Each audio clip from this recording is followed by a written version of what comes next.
Assalamualaikum warahmatullahi wabarakatuh. Kami dari kelompok 8 yang beranggotakan Kalimantan Sa'adah, Waskita Ahmad Nuran, dan saya sendiri Astafil Haq. Pada kesempatan kali ini kami akan memaparkan materi pada mata kuliah evaluasi pembelajaran matematika bab desain soal tes objektif untuk ranah kognitif. Silakan bagi teman-teman untuk bisa memahami materi yang kami paparkan.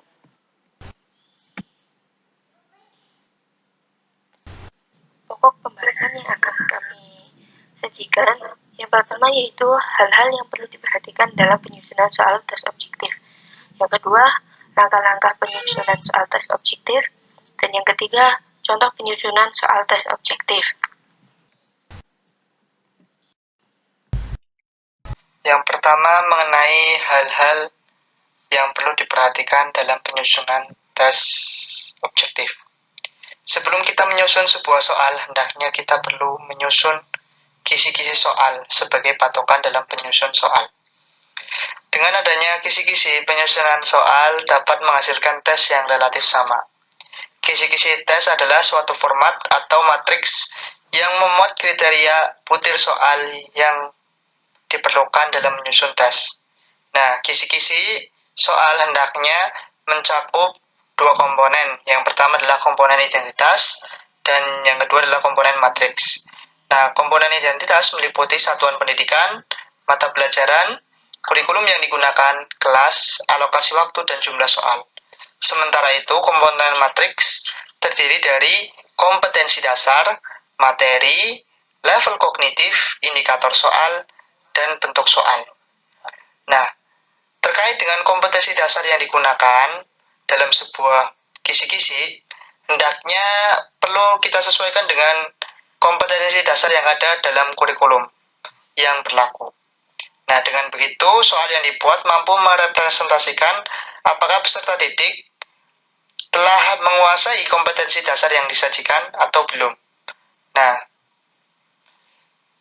selain itu, materi yang akan disajikan juga perlu berpedoman pada kurikulum yang berlaku, dan sebelum diujikan pada peserta didik, pastikan materi yang akan diujikan itu telah diajarkan kepada peserta didik.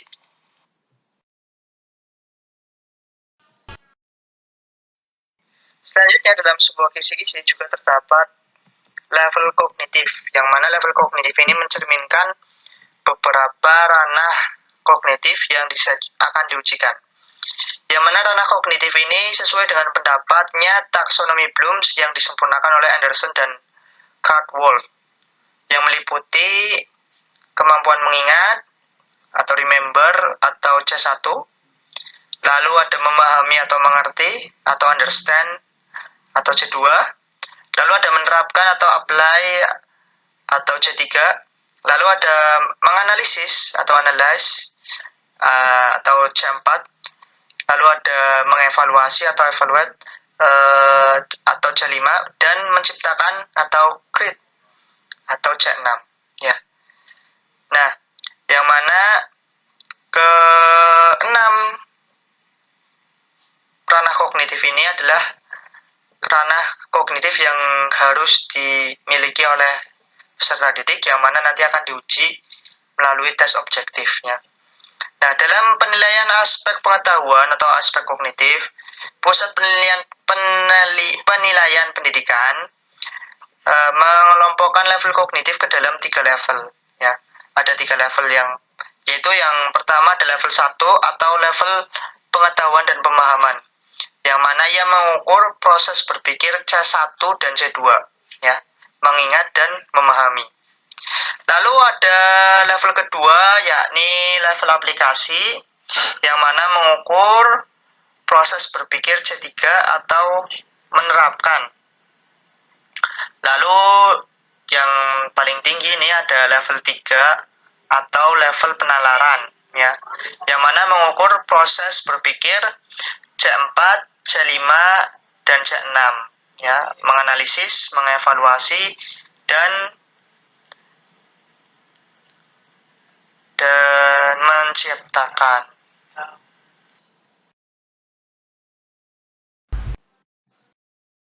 Selain itu, kisi-kisi juga harus mengandung indikator soal, yang mana indikator soal ini harus jelas dan dapat dibuat soalnya sesuai dengan bentuk soal yang diinginkan. Nah, indikator dalam soal pilihan ganda juga harus memenuhi persyaratan berikut. Yang pertama, memuat ciri-ciri kompetensi dasar yang akan diukur. Lalu, ia juga harus memuat kata kerja operasional yang dapat diukur ya. Dan misalkan salah satunya, contohnya ya, menggunakan kata menyebutkan, disebutkan, atau mengidentifikasi, atau mengelompokkan, ya, dan lain sebagainya. Lalu, indikator soal juga harus berkaitan dengan materi atau konsep yang dipilih. Dan yang terakhir, indikator soal dapat dibuat soalnya sesuai dengan bentuk soal yang telah ditetapkan, ya. Apakah bentuknya benar salah, true or false, atau bentuknya pilihan ganda, atau bentuknya mengelompokkan. Nah, selain itu, kisi-kisi yang baik ya perlu memenuhi beberapa kriteria. Ya, kriteria yang pertama adalah dapat menggambarkan keterwakilan isi kurikulum. Ya, jadi harus kisi-kisi yang baik itu harus memperhatikan kurikulumnya ya. Lalu komponen yang kedua ada komponen yang membentuk kisi-kisi harus jelas, rinci dan mudah dipahami ya. Lalu yang terakhir, setiap indikator dapat dibuatkan atau dapat dituliskan butir soalnya ya.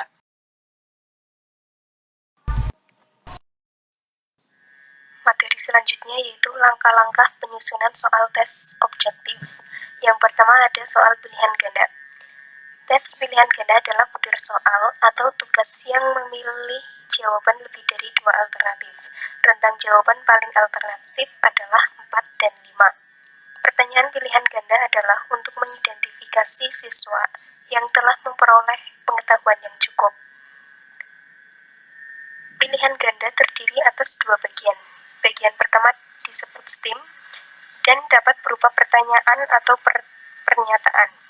Bagian yang kedua disebut opsi atau jawaban alternatif. Teknik penyusunan pada soal pilihan ganda ada 3. Yang pertama adalah teknik menyusun STEAM soal. Yang kedua, menyusun pilihan dan pengecoh. Dan yang ketiga, menyusun pilihan yang benar. Terkait dengan apa saja yang dilakukan dan apa saja yang dihindari, silakan bisa dilihat di makalah.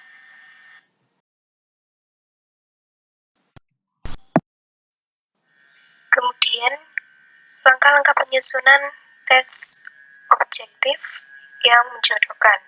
Tes menjodohkan adalah butir soal atau tugas yang jawabannya dijodohkan dengan seri jawaban. Dengan kata lain, tugas peserta tes hanya menjodohkan premis dengan salah satu seri jawaban. Tes menjodohkan terdiri atas 2 bagian atau 2 kolom. Yang bagian pertama disebut seri STEAM atau premis atau pokok soal yang dapat berbentuk pernyataan atau pertanyaan. Yang kedua, bagian seri jawaban. Kemudian teknik menyusunannya, yang pertama, pastikan seri pertanyaan atau pernyataan di kolom pertama dan seri jawaban di kolom kedua bersifat homogen, agar salah satu dari semua seri jawaban ada kemungkinan sebagai jawaban yang benar. Yang kedua, pastikan petunjuk mengerjakan tes jelas. Yang ketiga, seharusnya seri pertanyaan atau pernyataan tidak lebih dari 5 item, karena kalau lebih akan membingungkan dan mengurangi homogenitas. Yang keempat, sebaiknya seri jawaban lebih banyak dari seri pertanyaan atau pernyataan untuk mendorong peserta tes lebih cermat. Yang kelima, sebaiknya seri pernyataan atau STEAM diberi urut dengan menggunakan nomor dan seri jawaban dengan menggunakan huruf. Yang keenam, sebaiknya tes ditulis dalam halaman yang sama.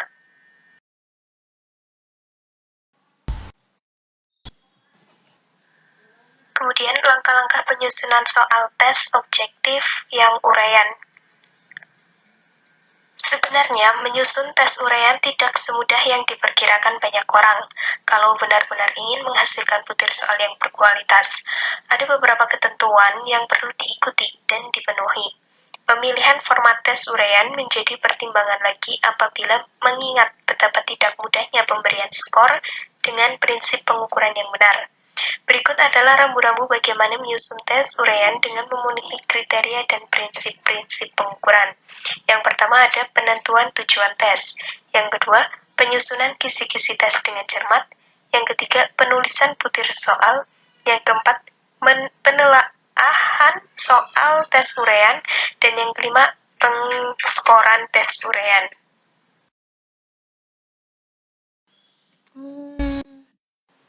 Dan materi yang terakhir adalah contoh penyusunan soal tes objektif.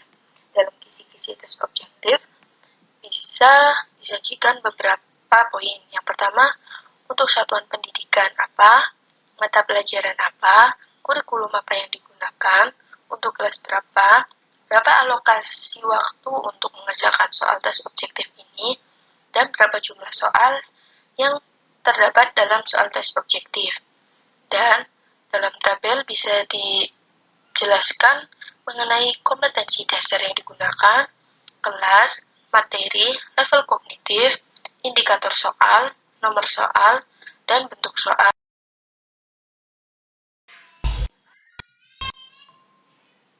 Dan yang selanjutnya, kami akan menyajikan beberapa contoh soal sesuai dengan kisi-kisi soal tes objektif yang sebelumnya. Yang pertama, jodohkanlah pernyataan dan jawaban di dalam tabel berikut. Nomor 1, volume kubus dengan panjang rusuk 60 cm. Nomor 2, luas permukaan balok dengan panjang 128 cm, lebar 50 cm, dan tinggi 80 cm. Dan yang ketiga, volume balok dengan panjang 128 cm, lebar 50 cm, dan tinggi 80 cm. Untuk seri jawabannya, yang A 512.000 cm3, yang B 216.000 cm3, yang C 21.600 cm3, yang D 21.600 cm persegi, dan yang E 41.280 cm persegi. Untuk kunci jawabannya, pernyataan 1 dijodohkan dengan seri jawaban yang B. Yang pernyataan 2 dijodohkan dengan seri jawaban yang E.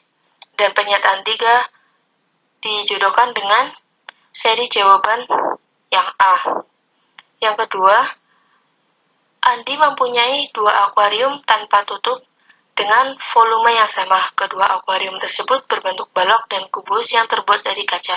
Jika salah satu akuarium mempunyai ukuran panjang 128 cm, lebar 50 cm, dan tinggi 80 cm, luas permukaan akuarium yang lain adalah, ini adalah bentuk soal dari pilihan ganda. Pilihannya yaitu yang A 6.400 cm persegi, yang B 32.000 cm persegi, yang C 38.400 cm persegi, dan D 64.000 cm persegi. Untuk kunci jawabannya adalah yang B.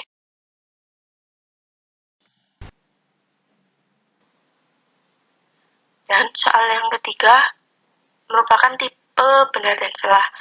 Contoh soalnya, Budi mempunyai kubus besar yang terbuat dari kubus-kubus kecil berukuran sama sebanyak 27 buah.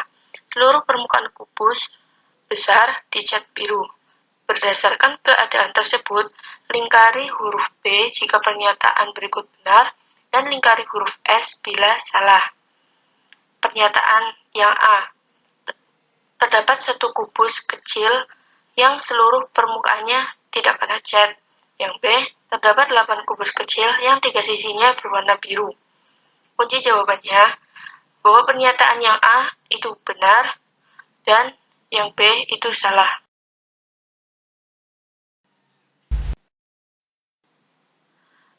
Sekian pemaparan materi dari kami. Kurang lebihnya mohon maaf. Untuk selebihnya bisa dilihat di makalah atau bisa bertanya ke kelompok kami. Sekian, wassalamualaikum warahmatullahi wabarakatuh.